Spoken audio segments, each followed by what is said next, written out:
Bulletin में आप सभी का स्वागत है। प्रधानमंत्री मोदी का 31 मई को अजमेर दौरा है। मोदी के प्रस्तावित कार्यक्रम दौरे को लेकर बीजेपी प्रदेश अध्यक्ष सीपी जोशी, नेता प्रतिपक्ष राजेंद्र राठौड़ अजमेर पहुंचे। इन्होंने कायल विश्राम स्थली में आयोजित होने वाली सभा की व्यवस्थाओं का जायजा लिया। इस मौके पर अजमेर जिला पदाधिकारी मौजूद रहे। मीडिया से बातचीत करते हुए प्रदेश अध्यक्ष सीपी जोशी ने कहा कि ये अजमेर के लिए गौरव की बात है, जहां देश ही नहीं दुनिया के सर्वोच्च लोकप्रिय नेता नरेंद्र मोदी पहुंच रहे हैं। देश के यशस्वी प्रधानमंत्री नरेंद्र मोदी ने 9 साल के भीतर देश में कई बदलाव किए हैं, जिनका सीधा लाभ आम जनता को मिला है। ऐसे लोकप्रिय नेता की वजह से गांव ढाणी तक योजनाएं पहुंची हैं। अजमेर राजस्थान ही नहीं देश की हृदय स्थली है और यहां से दिया जाने वाला मैसेज देश भर में पहुंचता है। ऐसे में अजमेर आगमन को लेकर भारतीय जनता पार्टी पूरी तैयारियां कर रही है।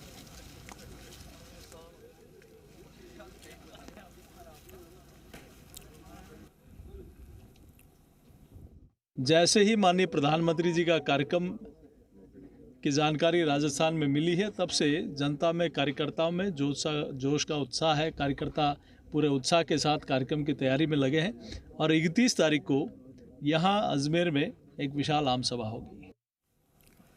पाली में हुए सड़क हादसे में पति, पत्नी और बच्चे को गंभीर चोट आई है। घायलों को अस्पताल में उपचार के लिए भर्ती कराया गया है। जानकारी के मुताबिक धनला गांव निवासी दुर्गेश अपनी पत्नी सीमा, बच्चे हेमंत और लक्ष्मी के साथ बाइक से रायपुरिया जा रहा था। तभी बाइक स्लिप हो गई और चारों गंभीर रूप से घायल हो गए।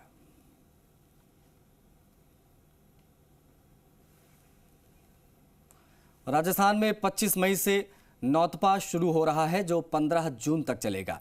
इसमें गर्मी और बढ़ेगी। प्रदेश में गर्मी का सितम लगातार जारी है। लोगों की हीट वेव से दिक्कतें हो रही है। वहीं मौसम विभाग ने अलर्ट जारी किया है। मौसम विभाग की माने तो 48 घंटों में मौसम का मिजाज बदल जाएगा। जोधपुर, बीकानेर संभाग में बारिश के आसार हैं, जिससे लोगों को गर्मी से राहत मिल सकती है।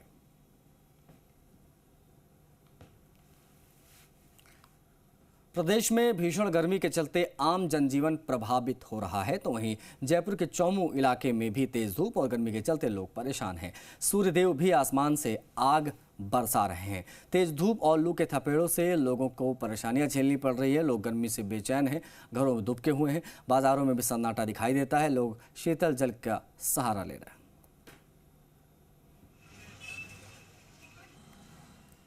सीकर में भी वही हाल है। यहाँ पर भी गर्मी से लोग बेहाल हैं। दोपहर को सड़कों पर लोगों का आवागमन ना के बराबर नजर आता है। बाजारों में रौनक है नहीं, लोग आवाजाही कम कर रहे हैं। गर्मी में कूलर, पंखे भी गर्म हवा देने लगे हैं। फतेहपुर कृषि अनुसंधान केंद्र पर अधिकतम तापमान 44 डिग्री तक रिकॉर्ड किया गया। तेज गर्मी से आमजन का हाल बेहाल है।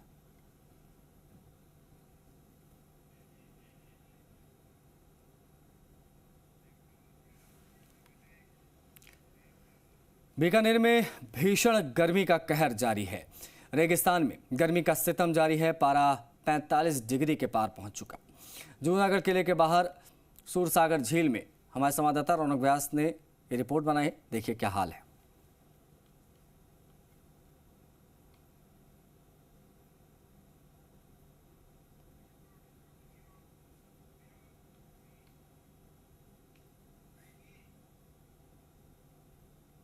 तौर पर पूरी तरह से गर्मी का प्रकोप देखने को मिल रहा है। कुछ तस्वीरें यहाँ पर दिखाऊं, बीकानेर के जूनागढ़ किले के बाहर की तस्वीरें हैं। सूरसागर झील की पूरी तरह से सन्नाटा यहाँ पर पसरा है। कहाँ से आप लोग आए, कितनी गर्मी है, कितनी परेशानी हो रही है? हम सीकर से यहाँ पे करणी माता के दर्शन करने के लिए आए हैं, लेकिन यहाँ पे तापमान 45-46 डिग्री है, तो यहाँ पे गर्मी से बेहाल है। अब अंदर जाने का मन नहीं कर रहा है। यहाँ पर बैठे रहते हैं और गुल्फी खा रहे हैं और दिक्कत हो रही है। बिल्कुल निश्चित तौर पर देखिए सन्नाटा पर्यटन स्थलों पर भी है। आगे की तस्वीर अगर मैं दिखाऊं, गर्मी से लोगों को परेशानी का सामना भी करना पड़ रहा है। हालांकि गर्मी से बचने के तमाम जतन जो है वो लोग अपने घरों में भी कर रहे हैं और घरों से बाहर भी आप देखिए ठंडे पेय पदार्थों का इस्तेमाल कर बचने की कोशिश कर रहे हैं। मौसम विभाग ने हालांकि ये साफ किया है कि आने वाले 2 दिनों में धूल भरी आंधियां चलेगी, मौसम में हल्का गिरावट भी देखने को मिलेगा, लेकिन गर्मी इसी तरह से सताने वाली है। नौतपे को भी लेकर अलर्ट है, यानी अब गर्मी लोगों के जनजीवन को पूरी तरह से प्रभावित करती हुई नजर आ रही है। कैमरा से होगी अजीम के साथ रौनक व्यास, मीडिया, बीकानेर। बीकानेर जिले में जी राजस्थान की खबर का असर हुआ है। बज्जू को दमकल की सौगात मिली है। क्षेत्र में लगातार आगजनी की घटनाएं हो रही थी, दमकल की कमी थी। जी राजस्थान ने मुद्दा उठाया प्रमुखता से। खबर के बाद ऊर्जा मंत्री भंवर सिंह ने संज्ञान लिया, अधिकारियों से वार्ता की। बज्जू में दमकल की व्यवस्था करा दी गई है। अब इस क्षेत्र के लोगों को आगजनी पर तत्काल राहत मिल पाएगी।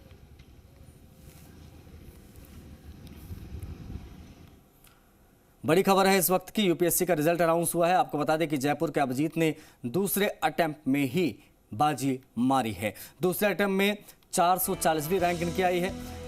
जयपुर के कार्तिकेय वर्मा ने 767वीं रैंक हासिल की है। बीकानेर की अनुप्रिया चौधरी ने की जो रैंक है वो 239 यानी 239वीं रैंक रही है। और अर्नब प्रताप सिंह ने 430वीं रैंक यहाँ पर हासिल की है। जयपुर के अभिजीत ने दूसरे अटेम्प्ट में बाजी मारी है और 440वीं रैंक हासिल की है। अभिजीत ने मुंबई से बीटेक किया है, आईआईटी से इन्होंने। तो यूपीएससी का रिजल्ट है और यूपीएससी का परिणाम घोषित हुआ है। अब ऐसे में किसने राजस्थान से इसमें बाजी मारी है, किसको क्या रैंक मिला है, वो हम लगातार बता रहे हैं। बड़ी खबर।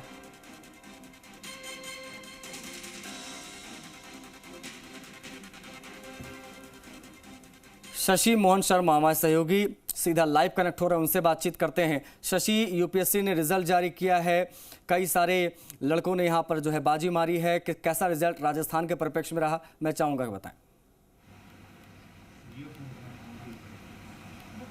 सचिन, मेरी आवाज आ रही है आपको? यूपीएससी का जो रिजल्ट है, परिणाम है, वो घोषित कर दिया गया है। जयपुर के अभिजीत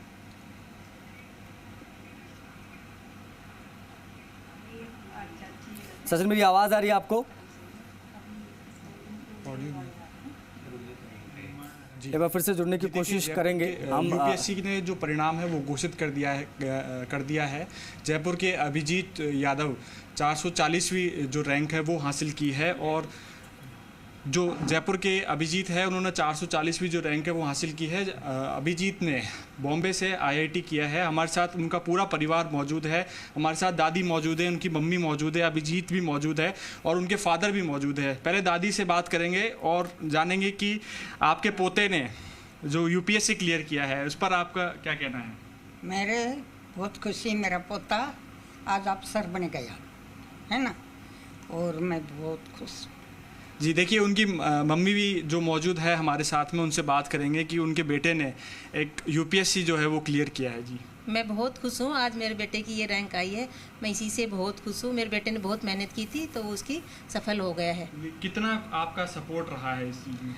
मैं तो इसके साथ ही रहती थी, हमेशा कहीं जाती ही नहीं थी। मेरा बहुत सपोर्ट है इसको, ये मेरे बगैर रहता ही नहीं था। मम्मी आप कहीं मत जाना, जैसे थोड़ी देर भी बाहर जाती थी, मम्मी कितनी देर में आओगी, मैं कभी आती हूँ थोड़ी देर में। देखिए, हमारे साथ में उनके पिता भी मौजूद है, उनसे बात करेंगे कि सर किस तरीके से देखते हैं आप, आपके बच्चे ने आज यूपीएससी का जो परिणाम है उसमें फतेह हासिल की है। ये तो बचपन से इंटेलिजेंट है और मैं, चूँकि मैं एक पुलिस ऑफिसर हूँ, हमारे घर में डिसिप्लिन सबसे पहले आता है और इसने पूरे अनुशासन में रह के और हमेशा स्कूल से लेके आईआईटी बॉम्बे क्रैक किया। इसकी पूरे देश में 114वीं रैंक थी उस समय भी।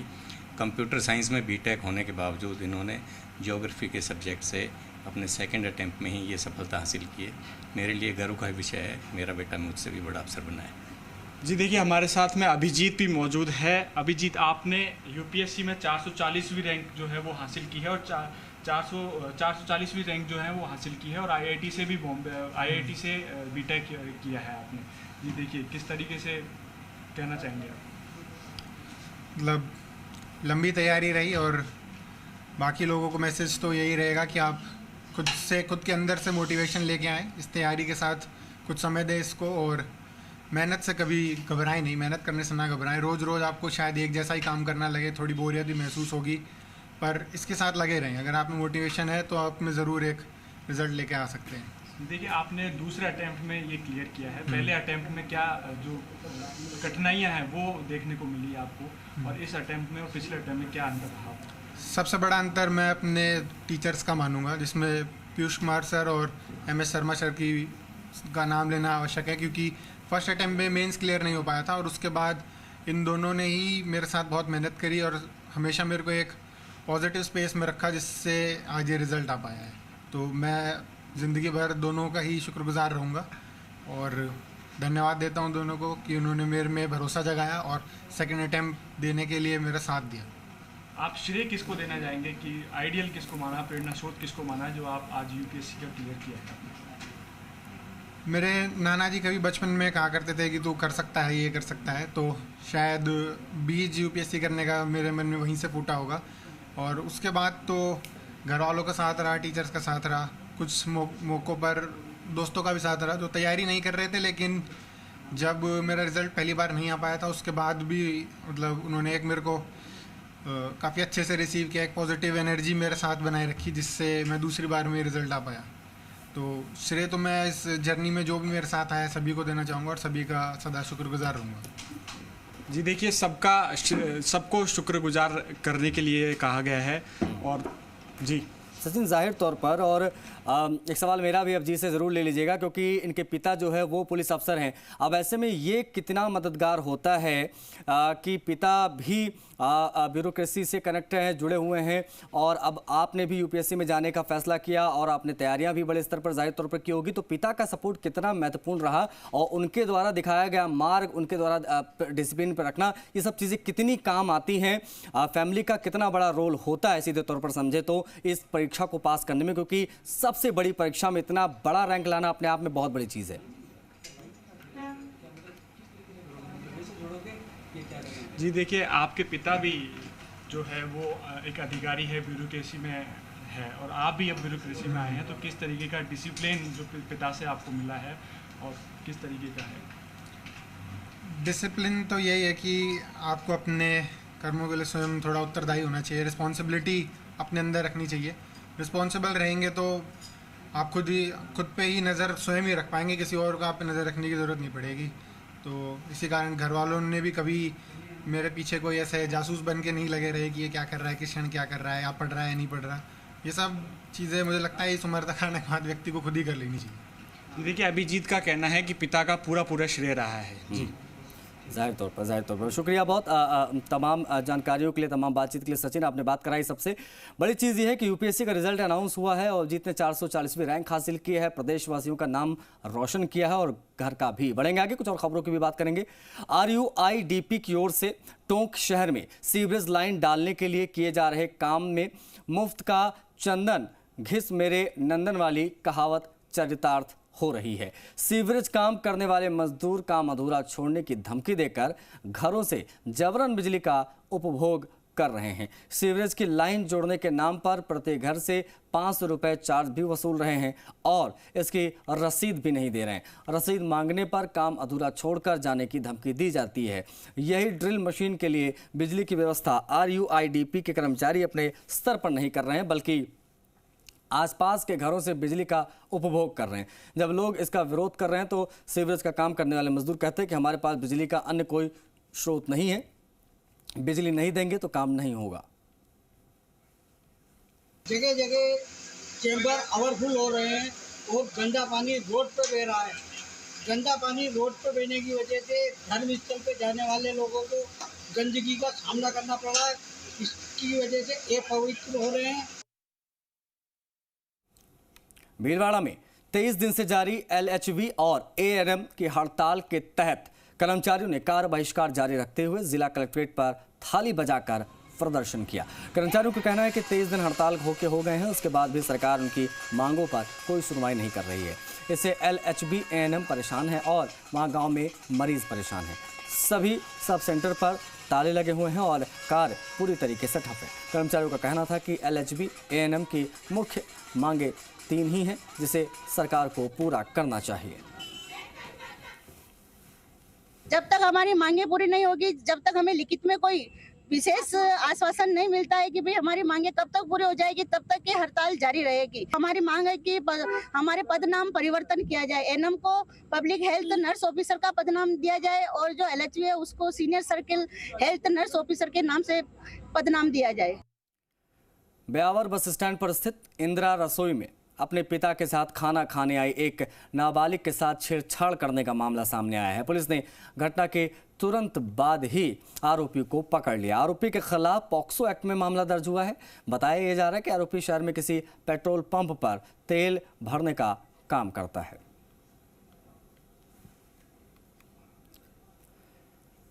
सीकर में बीजेपी जिला कार्य समिति की बैठक में शामिल होने के लिए विधायक मदन दिलावर पहुंचे।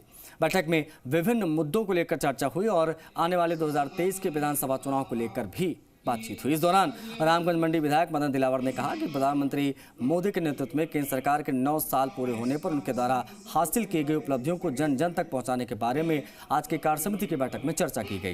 पार्टी इस क्रम में 30 मई से 30 जून तक कई कार्यक्रम आयोजित करेगी। वहीं मदन दिलावर ने कांग्रेस पर भी निशाना साधा।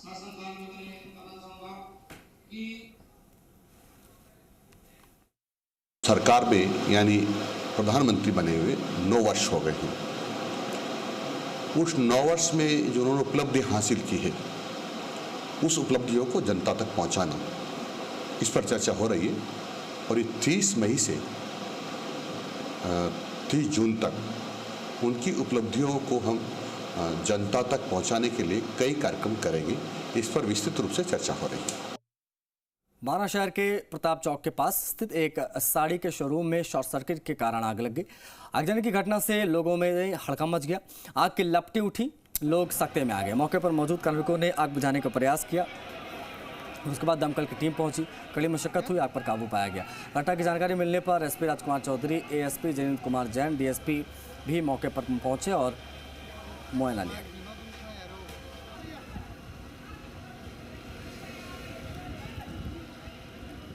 जोधपुर ग्रामीण एसीबी टीम ने आज बड़ी कार्रवाई की और बड़ी कार्रवाई करते हुए क्षेत्रीय वन अधिकारी रेंज बिलाड़ा और उसके पति को 8,000 रुपए की रिश्वत लेते हुए रंगे हाथों गिरफ्तार किया। आरोपी ने पादप परिवहन की अनुमति देने के एवज में रिश्वत राशि ली। फिलहाल बावड़ी खेड़ापा में एसीबी की कार्रवाई जारी है। इसके साथ ही आरोपी के कार्यालय आवास पर भी एसीबी की तलाशी हुई।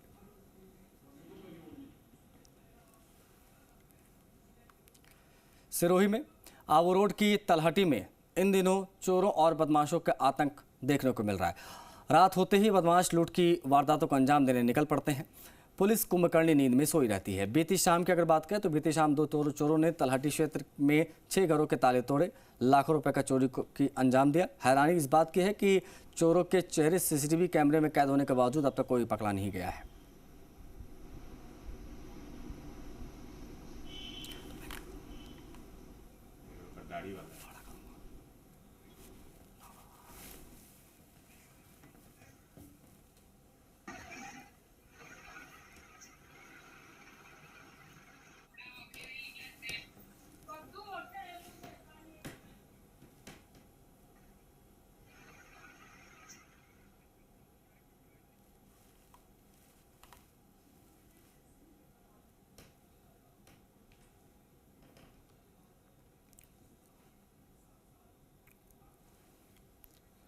भरतपुर में रुदावल के कांजोली गांव में चोरी की नियत से आए चोर के ग्रामीणों ने इतनी पिटाई की कि उसकी मौत हो गई। दरअसल गांव में कुछ चोर चोरी के इरादे से दाखिल हुए, तभी ग्रामीणों की नींद खुल गई और वो भागने लगे।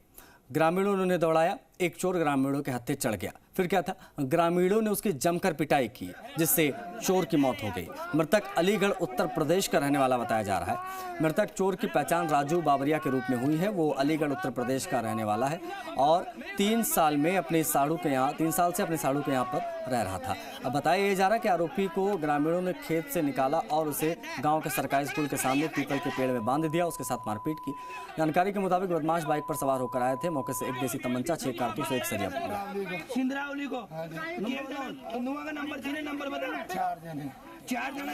पिछले 2 दिनों में बदमाशों के ग्रामीणों के हत्थे चढ़ने की दूसरी घटना है। ये 2 तस्वीरें हम आपको दिखा रहे हैं किस तरीके से जो है चोर की पिटाई से मौत हुई।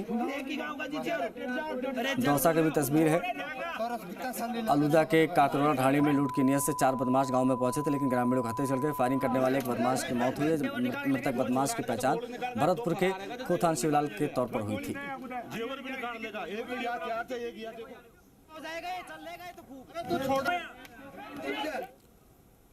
बढ़ेंगे आगे, बात सिरोही की करेंगे। सिरोही के भटाना गांव में बीती रात एक बुजुर्ग पर हुए हमले में उसकी मौत हो गई। अब घटना के मुताबिक बुजुर्ग के परिवार का एक बच्चा बीमार था, उसे अस्पताल लेकर जा रहे थे, एक रास्ता बंद था, शादी समारोह था वहां पर। अब वो आगे जाने की कोशिश कर रहे थे, बुजुर्ग ने जो है वहां पर उनको रोका तो वो सारे हो गए नाराज़ और बुजुर्ग की डंडे से पिटाई कर दी। परिजन बुजुर्ग को इलाज के लिए गुजरात लेकर जा रहे थे, लेकिन तभी उनकी मौत हो गई। इसके बाद देवासी समाज के लोग जो है वो नाराज़ होकर उनका गुस्सा फूट पड़ा।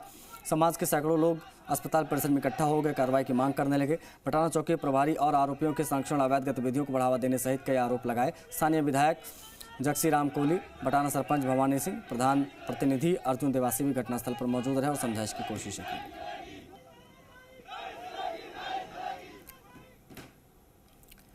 बांसवाड़ा के पनियाला गांव में एक 22 साल के युवक ने अपने ही घर में जहरीला पदार्थ का सेवन कर लिया। गंभीर अवस्था में परिजनों ने उसे अस्पताल में भर्ती कराया, जहां देर रात इलाज के दौरान उसकी मौत हो गई। पुलिस ने शव का पोस्टमार्टम कराया, परिजनों को सौंप दिया। जानकारी के मुताबिक कमलेश डामोर ने घर में जहरीला पदार्थ खा लिया था। जानकारी लगते ही परिजन उसे महात्मा गांधी चिकित्सालय ले गए, जहाँ देर रात उसकी मौत हो गई। युवक ने जहरीला पदार्थ क्यों खाया, इसका खुलासा नहीं हो पाया है। फिलहाल पुलिस जाँच कर रही है। ये 21 तारीख को गांव पनियाला में कालू का लड़का है कमलेश, वो 11 बजे करीबन जहरीली दवा कहीं बाजार से खरीद के लाया था, पी गया घर पे वो और उसकी माँ वही थे। उसकी माँ ने एक टेम्पो चालक को बुला के फिर उसको एमजी हॉस्पिटल भर्ती कराया। दौरान इलाज उसकी गई रात्रि 11 बजे मृत्यु। तो आज से बैंकों में 2000 के नोट बदले जा रहे हैं। बीकानेर की अगर बात करें तो यहाँ पर भी सुबह से कतार देखी गई, लोग पहुंचे नोट बदलवाने के लिए। आरबीआई की गाइडलाइन के मुताबिक मैनेजमेंट ने व्यवस्थाएं बेहतर की।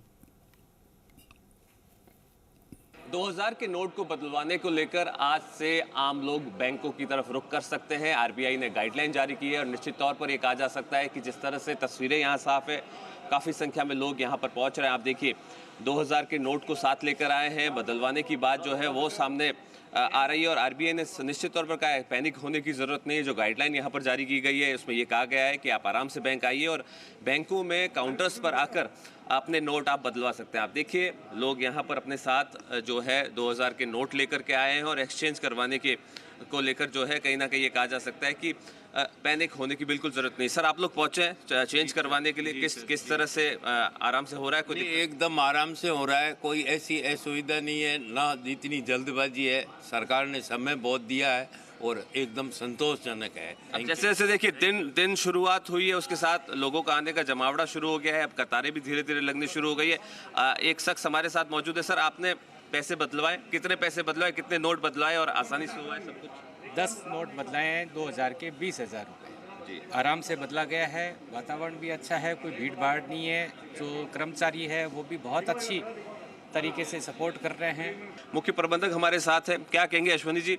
अब तो लोग पहुंचने लगे, अपने हाथों में नोट लेकर एक्सचेंज करवा रहे हैं जमा करवाने के लिए। आप लोगों ने भी व्यवस्थाएं की है? जी व्यवस्थाएं की हुई है पूरी तरह से और बिल्कुल निश्चिंत रहें। हम लोग बिल्कुल आरबीआई के निर्देशानुसार कार्य कर रहे हैं। यहाँ पे पब्लिक को बिल्कुल भी परेशानी ना हो, इसके लिए हमने माकूल व्यवस्थाएं की हुई हैं।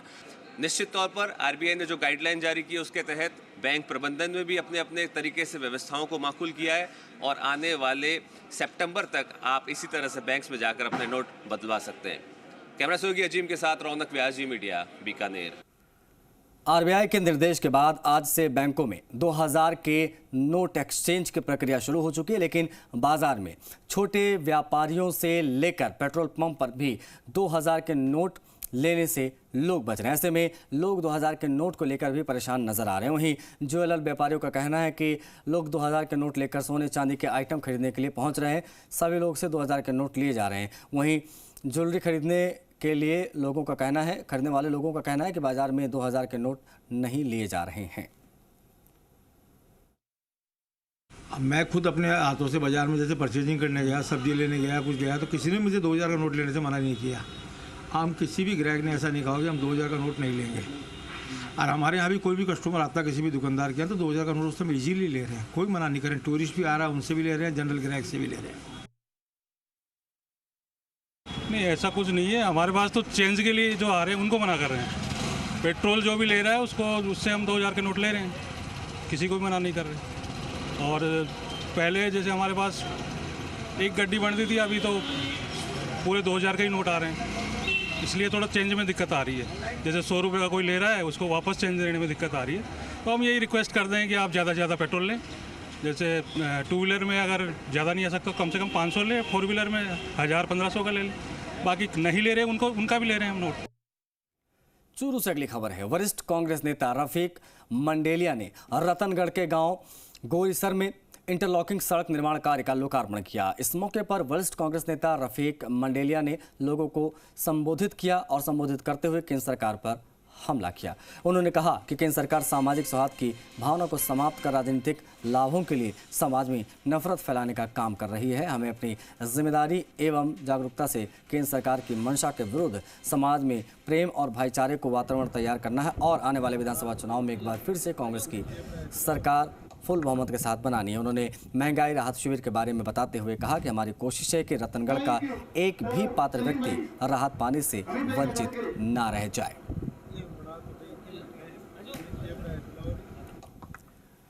प्रतापगढ़ में भीम आर्मी भारत एकता मिशन की ओर से मिनी सचिवालय पर 7 सूत्रीय मांगों को लेकर नारेबाजी करते हुए प्रदर्शन किया गया। कलेक्टर डॉक्टर इंद्रजीत यादव को सौंपे गए ज्ञापन में चेतावनी दी गई है कि मांग नहीं माने जाने पर आंदोलन और किया जाएगा। ज्ञापन में यह भी आरोप लगाया गया है कि जिले में SC/ST वर्ग के लोगों के ऊपर अत्याचार के मामले बढ़ रहे हैं। SC/ST वर्ग की जमीनों पर दबंगों द्वारा कब्जे किए जा रहे हैं। ये बात भी कही गई है। SC/ST पे अत्याचार नहीं करो। रतनगढ़ में अज्ञात लोगों ने एक किसान से 4,40,000 रुपए पार कर दिए। सूचना पर रतनगढ़ CI सुभाष बिजरानिया टीम के साथ मौके पर पहुंचे, जानकारी जुटाई गई। किसान ने बताया कि उसने पंजाब नेशनल बैंक से किसान क्रेडिट कार्ड के माध्यम से 6.5 लाख रुपए लेकर आया था। बैंक से निकालने के बाद किसान ने 2,10,000 रुपये अपने परिचित को दे दिए थे। शेष 4,40,000 रुपये एक थैले में डालकर जा रहा था। रतनगढ़ के बस स्टैंड पर अज्ञात लोगों ने उसके साथ इस वारदात को अंजाम दे दिया।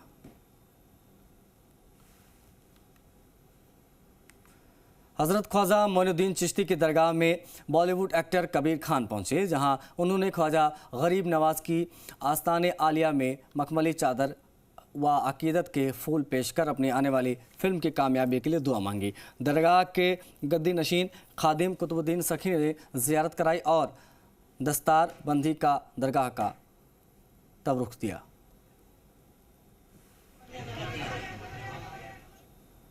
चूरू के सरदार शहर में 2018 में हुए कंडक्टर हत्याकांड मामले में अपर सेशन कोर्ट ने दोषियों को आजीवन कारावास की सजा सुनाई। आपको बता दें कि दोषियों ने बस कंडक्टर सुशील कुमार को सरियों से पीट कर मौत के घाट उतार दिया था। लंबे समय तक चली अदालती प्रक्रिया के बाद दोषियों को अब सजा मिली है।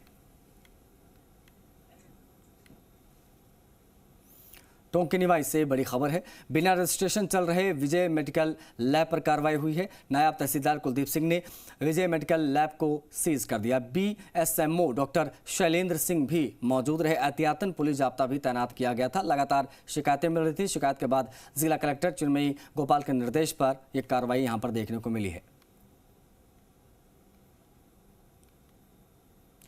बुलेटिन में इतना ही, इजाजत दीजिए, नमस्कार।